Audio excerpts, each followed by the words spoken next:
9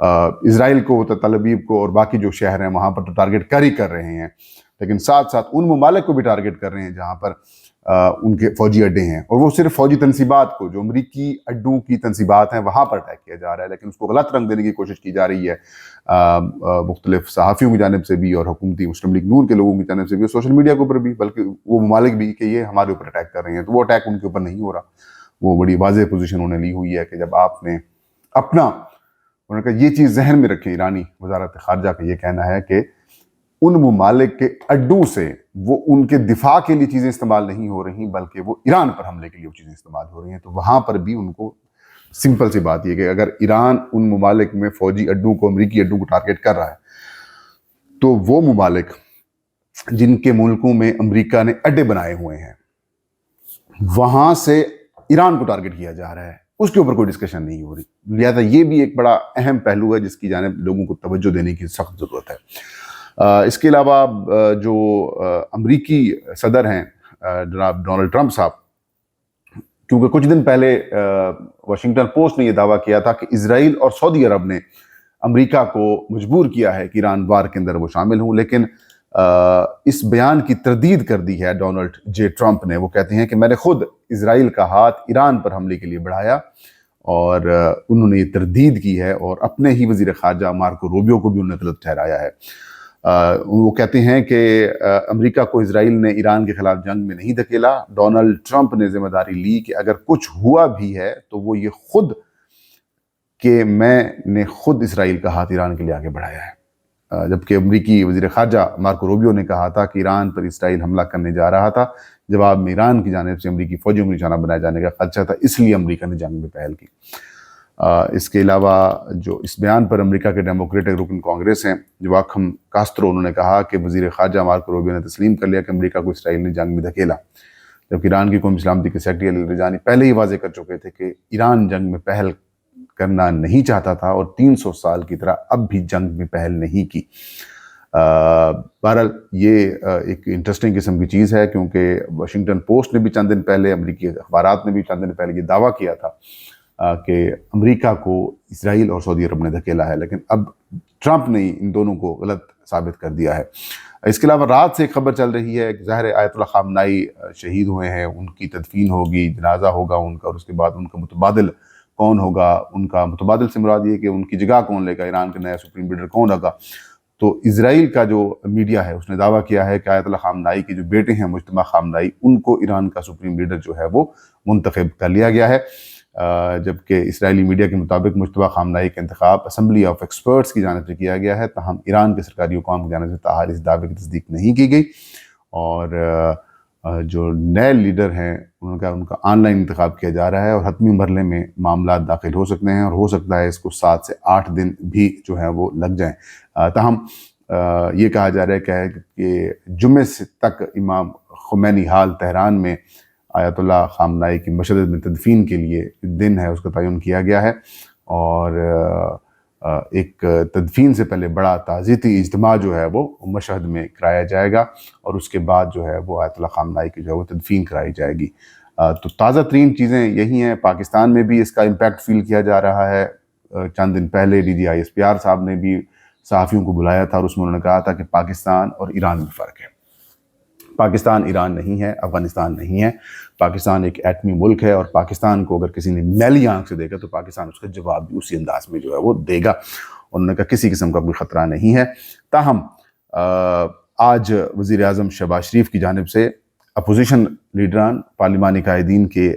لیے ایک briefing session رکھا گیا ہے پرائم منسٹر ہاؤس میں، اور اس میں یہ کہا گیا ہے کہ جو پاکستان تحریک انصاف کے لوگ ہیں، سینیٹ اور قومی اسمبلی میں پارلیمانی لیڈر ہوں یا پھر اپوزیشن لیڈرز ہوں، ان کو بھی دعوت دی گئی تھی۔ اور کل ہم نے دیکھا تھا وزیر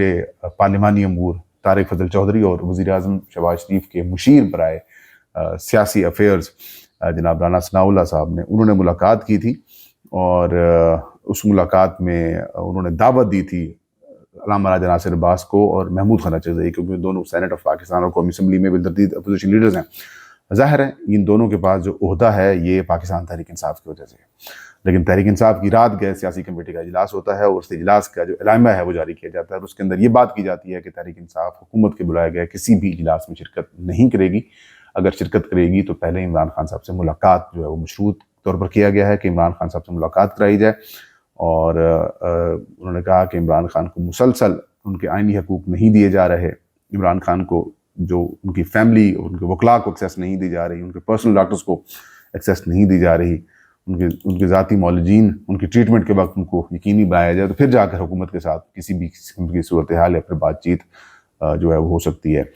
تو انکار کر دیا گیا ہے تحریک انصاف کی جانب سے۔ وہ تازہ ترین اپڈیٹس یہ ہیں کہ ابھی بھی خطرہ جو ہے وہ موجود ہے دونوں طرف سے، یعنی کہ جو ایران ہے وہ اٹیک کیے جا رہا ہے، اسرائیل اور امریکہ بھی اس کے اوپر اٹیک کر رہے ہیں، اور ابھی تازہ ترین اطلاعات یہ آ رہی ہیں کہ 50,000 کے قریب جو امریکی فوجی ہیں وہ اتارے جا رہے ہیں ایران والی سائڈ کی طرف، کہ اب زمینی جنگ کی طرف جائیں۔ رجیم چینج کی کوشش کی جا رہی ہے لیکن رجیم چینج ہو نہیں پا رہا ایران میں، اور ان میں بڑی ناکامی ہوئی ہے اس دفعہ ایران میں رجیم چینج نہ ہونے سے، یا یوں کہہ سکتے ہیں کہ جو اٹیمپٹ کی جا رہی تھی وہ فیل ہوئی ہے۔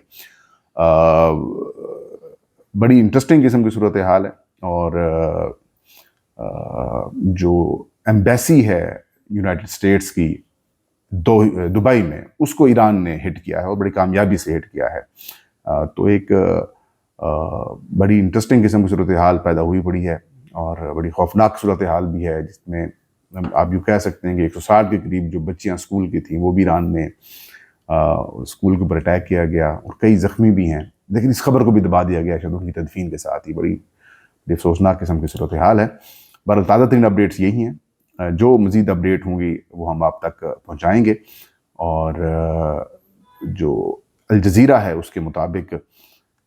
787 لوگ جو ہیں وہ شہید ہوئے ہیں ایران کے اندر، 11 اسرائیل میں مارے گئے ہیں، اور جو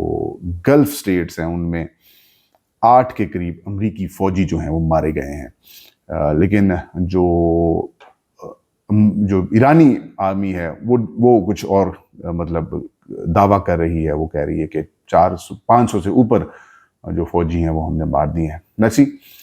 لیکن ایران نے بہرحال اتنا کہہ سکتے ہیں کہ جتنی بھی ان کی طاقت تھی، جتنی بھی ان کی قوت تھی، جتنی بھی ان کے پاس ویپنز تھے، ان کا انہوں نے بڑا بھرپور انداز استعمال بھی کیا ہے اور مقابلہ بھی کیا ہے، اور انہوں نے آل آؤٹ جا کے مقابلہ کیا ہے۔ اور یہ اگر جنگ طویل ہوتی ہے تو اس کے امکانات یہ ہیں کہ اگر یہ لمبی ہو بھی جاتی ہے تو اس کے بعد خوفناک صورتحال پیدا ہو جائے گی تمام ممالک کے اندر، مہنگائی کی ایک نئی لہر آئے گی، پاکستان کے اندر بھی لہر آئے گی، پیٹرولیم مصنوعات کی قیمتیں بڑھیں گی۔ جب پیٹرولیم مصنوعات کی قیمتیں بڑھیں گی تو الٹیمیٹلی سی بات ہے ہر چیز کے اوپر اس کا امپیکٹ آئے گا، اور کل میں خبر سن رہا تھا کہ جو پیٹرولیم مصنوعات کی قیمتیں ہیں، اگر صورتحال جنگ کی یہی رہی، جس طریقے سے خام تیل کی مارکیٹ میں جو قیمت عالمی مارکیٹ میں قیمتیں بڑھتی جا رہی ہیں، تو اس کے بعد ہو سکتا ہے کہ فی لیٹر آپ کو پیٹرول 350 روپے کا ملے، تو اس کے بعد آپ خود اندازہ لگائیں کہ کس لیول کی مہنگائی آپ کو فیس کرنی پڑے گی۔ یہ تھا آج کا ویلاگ، تازہ ترین اپڈیٹس آپ کو دیتے رہیں گے، تب تک کے لیے مجھے اجازت دیجیے۔ اللہ ہم سب کو حامی ناصر۔